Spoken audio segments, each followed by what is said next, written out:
Richard. Thanks very much. You can see who I am and what I do from up there. I just want to take a couple of minutes to show a little screenshots that I've taken from some of the work that my first year BEd primary students have done in a module that I now call ICT in the primary school. It's simply trying to encourage them to use ordinary everyday programs that are on most PCs in most schools, like Word and PowerPoint, and free things like Audacity, etc., to create interesting resources for use in the primary school. So lots and lots of these, just things like writing frames. We've got things there that can be moved around and that children can sequence. And have a bit of fun. I better move on because some of those pictures might be copyright.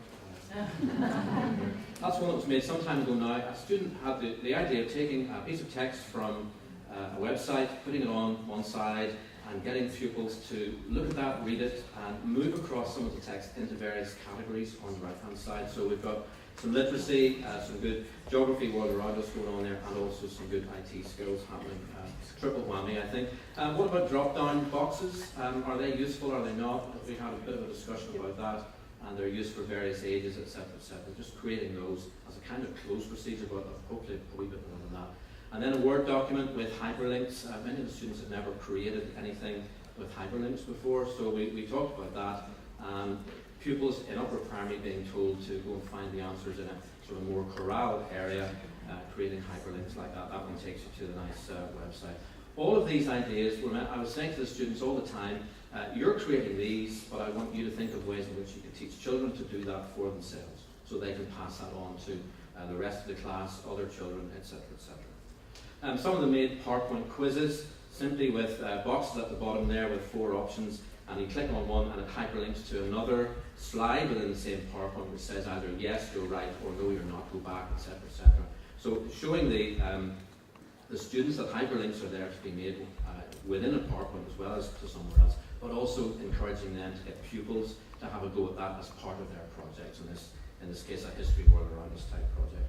I showed them how to make what I call a relational PowerPoint, or at least I got that name off the web. PowerPoints are very linear, but can we make them a bit more interactive with hyperlinks? And again, some of them came up with some lovely ideas. Rather than one slide after the other, you click on that kind of home page. And again, encouraging them to get upper primary pupils maybe to create things like that. That's for a lower primary class, but again, even middle primary pupils could try and do something like that. You click on semi-detached to get that. You've got a little hyperlink at the bottom of the page, which takes you to the next page, and then back to home page. So it's all linked up and joined together, and a nicely designed one on the Titanic there. None of my students this time last year had heard of Prezi. I know we all love Prezi, but none of them had ever heard of it. And it was an option for them to create a Prezi, to demonstrate to pupils how to create a Prezi, and many of them made some very nice ones. There's a zoomable map of Northern Ireland with all sorts of facts and figures, and again, pupils could contribute to that in the primary school. Nice one on the Titanic, using one of Prezi's iceberg motifs. They all had to make a little podcast using Audacity, headset and all the rest of it. Some of them were very creative in that, will not take the time to play any of those. Music in the background, sounds, sound effects, all that sort of thing. And also they enjoyed doing photo stories. Some of them were like this, that they got images from the web.